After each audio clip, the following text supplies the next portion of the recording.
आपको क्यों लगता है कि द फॉग बहुत इम्पोर्टेंट है क्लास 10th के लिए?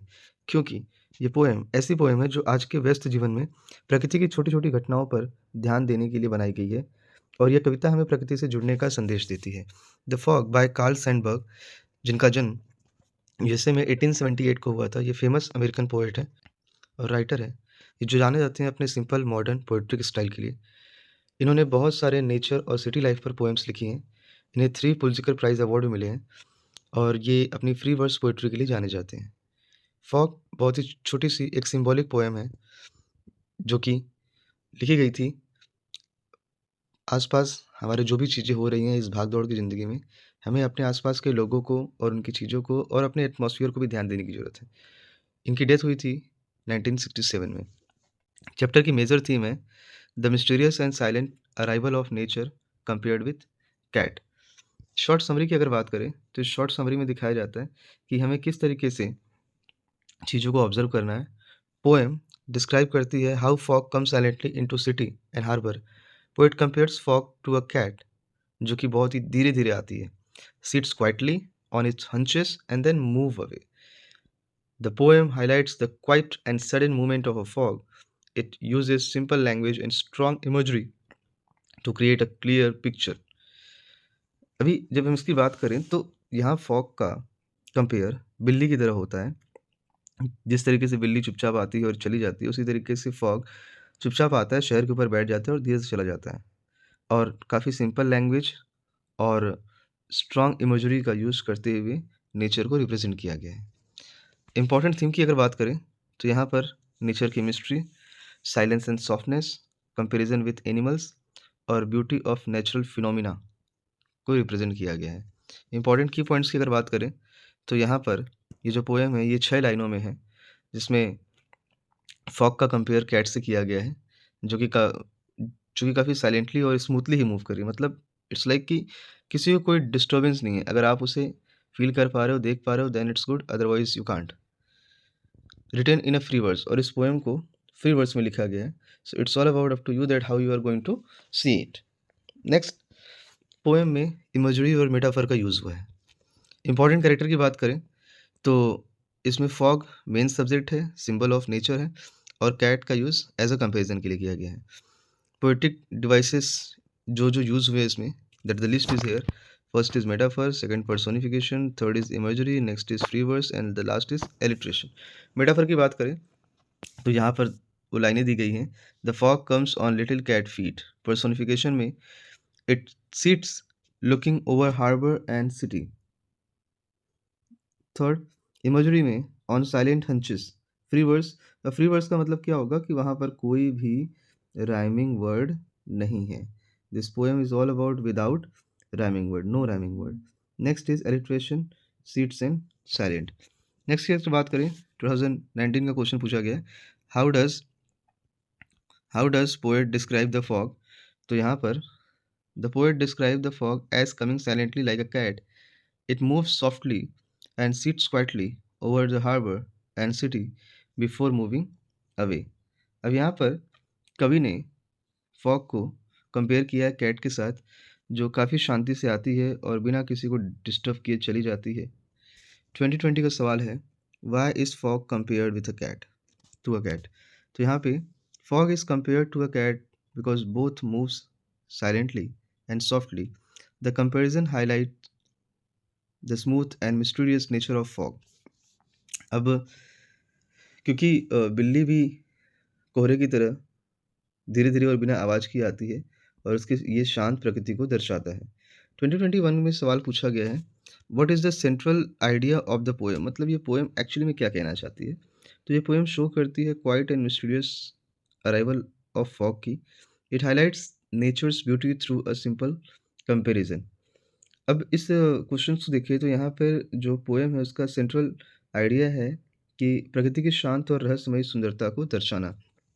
2022 का सवाल है, what kind of poem is fog.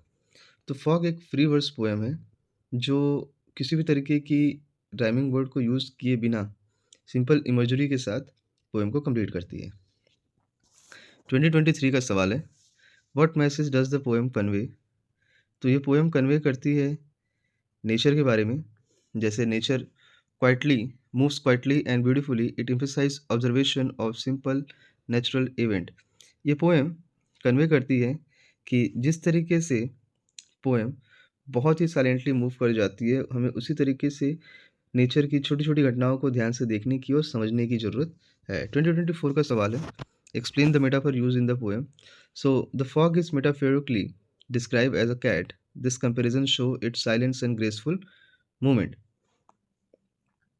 2019 का क्वेश्चन है as a long question answer. Here describe how fog is presented in the poem. So in this poem, fog is compared as a cat. कुछ लाइनें हैं। It comes quietly on a little cat feet and it sits silently over the harbor and city. Now, the poet used metaphor and imagery to describe its movement. The fog stays for some time and then moves away quietly.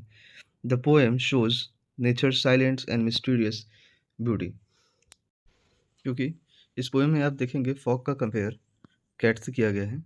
जैसे वो धीरे-धीरे आता है, शहर और harbour के ऊपर बैठ जाता है और फिर चुपचाप चला जाता है। काफ़ी सिंपल लैंग्वेज में और स्ट्रॉन्ग इमेजरी में पोएट ने कोहरे की शांति और मिस्ट्री को दिखाया है, जहाँ पर कविता प्रकृति की सुंदरता को सरल शब्दों में दिखाती है। Explain use of metaphor in the poem. ये क्वेश्चन आप देखेंगे शॉर्ट में भी आया था और ये लॉन्ग में भी आया है। तो the main metaphor in the poem compares fog to a cat. Like a cat, fog moves silently and smoothly. It sits quietly before disappearing. This comparison make the poem vivid and interesting. अब इसमें आपको समझने वाली बात क्या है कि poem में आप देखेंगे कि ये पूरा का पूरा जो पोएम है ये मेटाफर के रूप में दिखाया गया है, जहाँ पे कोहरे को, फॉग को बिल्ली से, कैट से कंपेयर किया गया है। जिस तरीके से कैट धीरे से आती है और बिना शोर के चले जाती है, वैसे ही फॉग भी आता जाता रहता है बिना किसी को डिस्टर्ब किए। But we have to observe that what are the things going into the nature. What poetic devices are used in the poem. ये बड़ा इंपॉर्टेंट है कि किसी भी पोएम में कौन-कौन सी पोएटिक डिवाइसेस यूज़ हुई है, you have to keep in a mind. तो इस पोएम में यूज़ होने वाली पोएटिक डिवाइसेस हैं metaphor, personification, imagery and illustration. Fog compared किया गया है कैट से और ये एक गिवन ह्यूमन लाइक क्वालिटीज़ है उसके पास, सिटिंग एंड लुकिंग की। Why is the poem written in a free verse? The poem written in a free verse to create natural flow. The irregular structure reflects the unpredictable movement of fog. अब ये poem free verse में क्यों लिखी गई? क्योंकि ये जो free verse है ये पोएम को एक नेचुरल फ्लो देता है और नेचुरल फ्लो क्या है? Irregular structure reflect unpredictable movement of fog. 2023 का क्वेश्चन है, what is the tone of the poem? The tone of the poem is very calm and peaceful because it creates a quiet atmosphere. Poem काफ़ी शांत और सौम्य है और ये प्रकृति की सुंदरता को सरलता से प्रस्तुत करता है। Why is fog considered a symbolic poem? Fog symbolically represent nature's quiet and mysterious presence through the image of cat. Exam tips जो आपको फॉलो करना चाहिए और एग्जाम में इन चीज़ों को अगर आप लिख के आएँ then you will get the good marks. First point है mention metaphor clearly in answer. पहली चीज़, पोएम पूरी तरीके से फ्री वर्स में है, ये आप अपने दिमाग में रखेंगे। Use short question in a long answer, keep answer within a word limit और आप कंपेयर करेंगे फॉग को कैट से। मोस्ट एक्सपेक्टेड क्वेश्चन जो फॉग का आ सकता है, like why does fog come on little cat feet, what is the rhyme scheme. Third, explain personification in the poem, what does fog symbolise, what is the tone of the poem. Long question answer की बात करें तो सवाल है, discuss the metaphor in the fog, describe how nature is presented in the poem, explain the poetic devices used, why is the poem short yet meaningful. So I hope ये एक छोटी सी जानकारी थी फॉग पोएम के बारे में, आपको अच्छी लगी होगी। चैनल पर नए हैं तो आप चैनल को सब्सक्राइब, लाइक, कमेंट, शेयर कर सकते हैं। मिलते हैं नेक्स्ट क्लास में, बात करेंगे नेक्स्ट पोएम द ट्रीज की, the tale of custard dragon की एंड फॉर एनी ग्रॉगरी की। Till then signing off, bye, जय हिंद एवरीवन।